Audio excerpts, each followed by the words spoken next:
সকলকে স্বাগত। আপনাদের সঙ্গে আমি রমা। আসানসোলে রবিবার এক ব্যতিক্রমী প্রতিবাদের সাক্ষী থাকল শহরবাসী।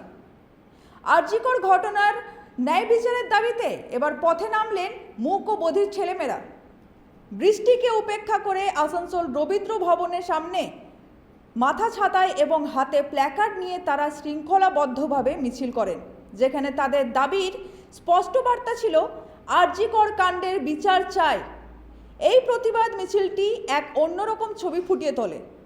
বিকেলের আকাশে মেঘের ছায়া, বৃষ্টির ফোঁটা, আর সেই ফাঁকে মোমবাতির আলো যেন বিচার প্রার্থীদের দৃঢ় মনোভাবের প্রতীক হয়ে ওঠে।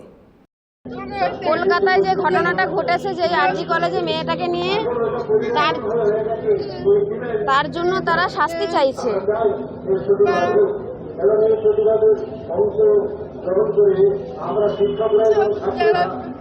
সব কিছুই খারাপ অবস্থা, সবই করেছে খারাপ, এরা তারই শাস্তি চাইছে। তুই এদিকে বলছিস,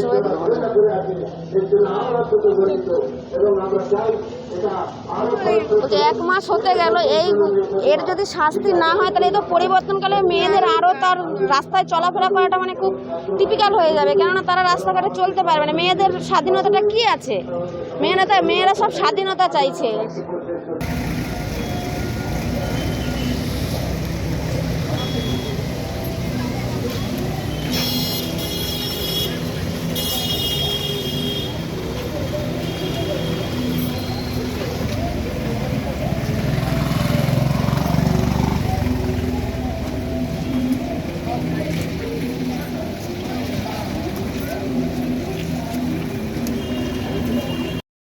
প্ল্যাকার্ডে লেখা ছিল তাদের ন্যায় বিচারের দাবি।